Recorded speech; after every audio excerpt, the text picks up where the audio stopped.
I continued making the trail on up the ridge, leading up for the last 400 feet to the southern summit. The snow on this face was dangerous, but we persisted in our efforts to beat a trail up it. நான் முகட்டின் மீது ஏறுவதை தொடர்ந்தேன். அது தென் சிகரத்தை அடைய கடைசி 400 அடி தூரத்திற்கு இட்டுச் சென்றது. அதன் முன்புறத்தில் அபாயகரமான பனி காணப்பட்டது. ஆனால் நாங்கள் மேலேறி செல்வதற்கான முயற்சிகளை தொடர்ந்து மேற்கொண்டோம். We made frequent changes of lead as I was stamping a trail in the deep snow. A section around me gave way and I slipped back through 3 or 4 of my steps.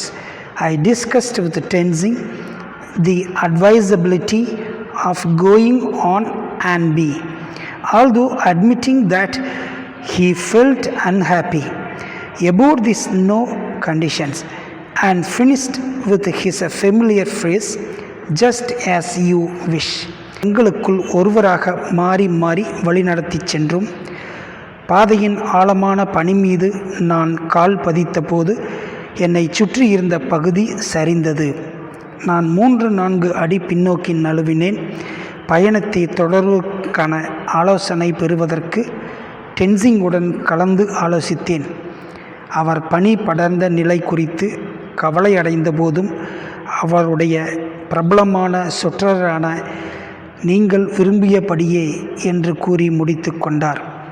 I decided to go on, and we finally reached firmer snow higher up, and then chipped steps up the last steep slopes and cramped onto the south peak.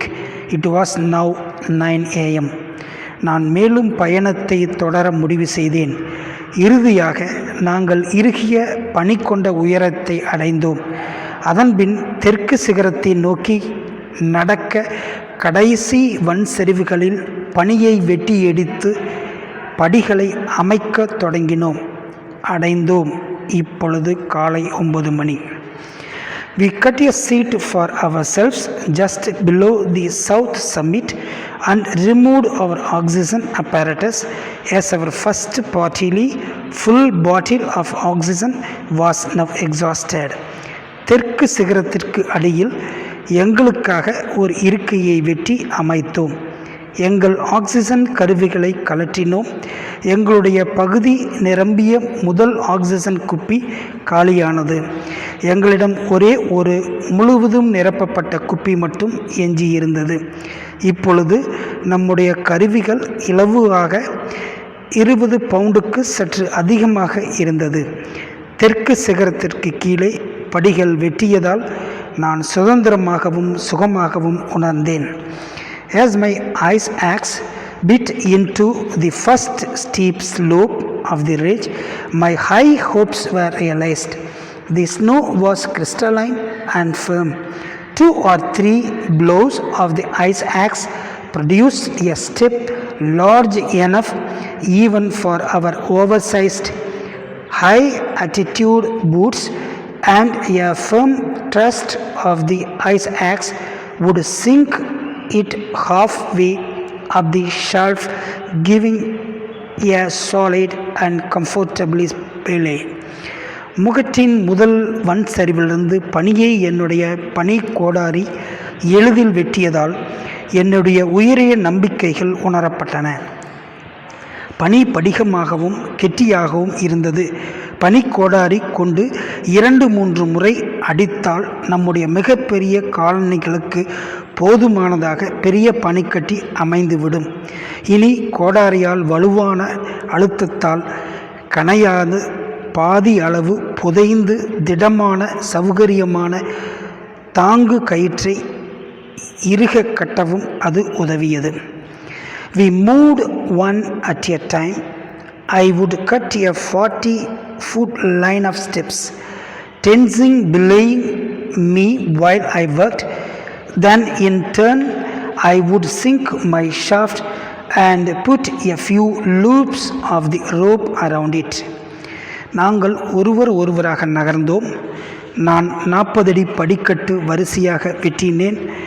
நான் அவ்வாறு செய்யும்போது டென்சிங் தாங்கு கயிற்றால் என்னை பிடித்து கொண்டார். அதன்பின் என்னிடமிருந்து கணையை மூழ்கவிட்டு அதை சுற்றி சில கயிற்று வளையங்களை போட்டேன். அப்போது இடிந்த படியிலிருந்து டென்சிங் காப்பாற்றப்பட்டு என்னை நோக்கி நகர்ந்தார். அதன்பின் மறுபடியும் தொங்கும் கயிற்றால் அவர் என்னை இறுக பிடிக்க நான் தொடர்ந்து படிகளை வெட்டினேன். In a number of places, the overhanging ice cornices were very large indeed, and in order to escape them, I cut a line of steps down to where the snow met the rocks on the west. பல இடங்களில் மேலிருந்து தொங்கிக் கொண்டிருந்த பனி படிவங்கள் மிக பெரிதாக இருந்தன. அவற்றிலிருந்து தப்பிப்பதற்காக மேற்கு புறத்தில் பாறையுடன் இணைகின்ற பனிக்கட்டியில் படிகளின் ஒரு வரிசையை வெட்டினேன். இந்த மிக பெரிய பாறையின் முன்புறத்தில் இருந்து 8000 feet 8000 அடி நேராக கீழே பார்க்கும் பொழுது மேற்கு புறத்தில் இருந்த முகாம்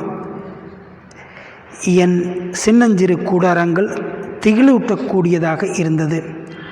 பாறைகளை தழுவி பிடித்தும் பனிக்கட்டியில் கைப்பிடிகளை வெட்டியும் இந்த சிரமம் மிகுந்த பகுதியை நாங்கள் கவனமாக கடந்தோம்.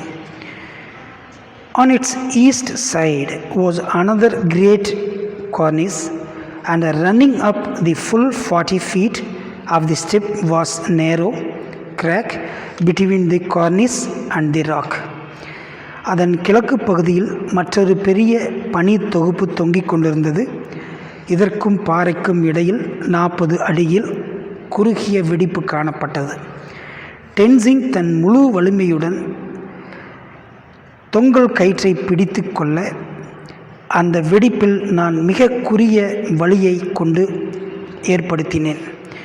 அதன் பின் கயிற்றில் தொங்கிக் கொண்டு பின்புறமாக உதைத்து கொண்டு எனக்கு பின்னால் இருந்த உறை பனியில் என் கருவியின் கூர் முனைகளை ஆழமாக பதியச் செய்து தரையிலிருந்து என்னை மேலே தூக்கினேன். Taking advantage of every little rock, hold, and all the force of knee, shoulder, and arms I could muster, I literally crumpled backwards up the crack, praying that the cornice would remain attached to the rock.